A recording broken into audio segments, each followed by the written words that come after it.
the piano growing up as a little boy on the island of Borneo. I really hated to play the piano at first because my mom made me practice an hour every day along with half an hour of typing. But little by little I learned to enjoy this form of music, and my mom instilled with me her love and her passion for music. I can remember at times when I did not want to practice that she would gently lead me to the piano, grab my hands, put my fingers on the ivories, and coaxed me into practicing the songs that I needed to play. There was another passion that my mom shared with me, and that was her passion for giving. She was the epitome of a giver. Even today, if you would go back to Southeast Asia and go to some of the islands like Borneo and New Guinea and the Philippines, you will run across many people who would testify to the fact that my mom wanted to help them and was always giving, and she was one of the most unselfish women that ever lived. And it was this legacy and in this context that when I sat down with Arlen and we talked about an organization that would give to those who were in need, that HTG, or Hands That Give, was born. An organization to help the IT industry for those who are in need when a disaster strikes, whether it be a business catastrophic disaster or a personal crisis and a disaster that would affect their lives, their business, and at times maybe even their legacy. I'd like to introduce to you Mike Semmel. Mike Semmel is a colleague of mine, and a good friend of mine. He's been a big help in helping us put this whole Hands That Give together. From the logistics and the planning, as a disaster recovery business continuity expert, Mike has been tremendous, and I would like for him to share something with us. Hi, I'm Mike Semmel, and since I can't play the piano, I'm going to give you some disaster recovery tips. The first one is that everybody should have a weather radio in their home and in their office. In your home, it should be in your bedroom, because you need to be able to get alerts at night, even though you may not have your television on and your phone may not be ringing. This radio has a lot of different features. It's got the weather band, it's got the alert feature. In the top of it, you've got a solar panel, which will charge the batteries.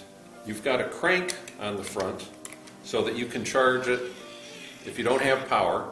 It's got an AC input, but more than anything, this is your insurance so that you're going to get a warning when other systems fail. This radio may not just save your life, it'll also charge your cell phone.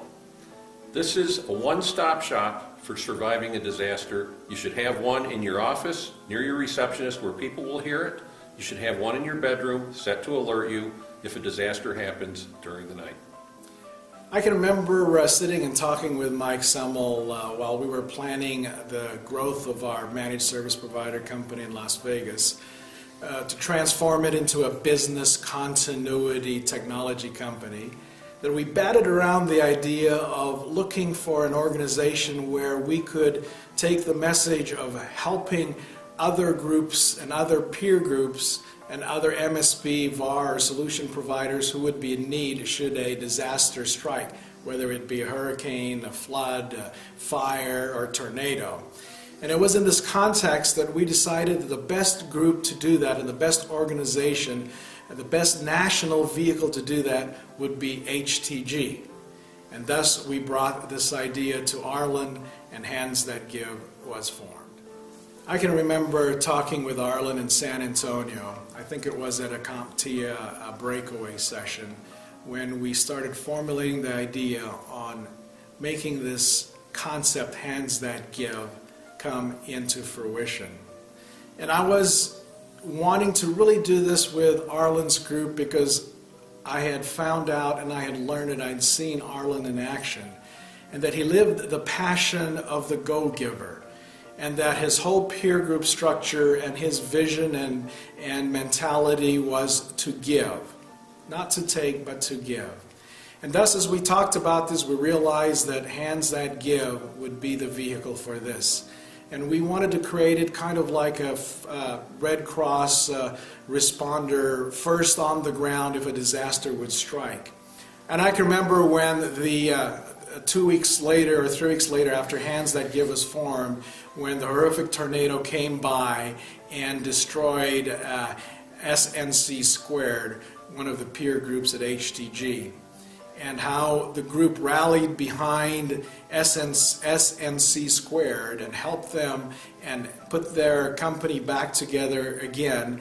And what was really very encouraging and very refreshing to know that in just a few short days they were able to service their customers, because some of their customers were in the healthcare business and needed to get their operations started. So it was in this context that Hands That Give was born, and I'm very grateful to Arlen and to his leadership in providing this organization for us to help those that are in need. And so I would like to encourage all of you, especially the ones today who have not signed up to be a member of the Hands That Give, that you do that immediately. Sign up, be part of this giving organization to help your other peers. For those of you who have signed up, I would like to personally thank you. And to our vendors who have helped and have contributed to our cause, I would like to thank you too. And finally, if you've been a beneficiary of what Hands That Give has given to you, my word for you is to simply give back. Give back to those around you and give back to those who are in need should a disaster strike.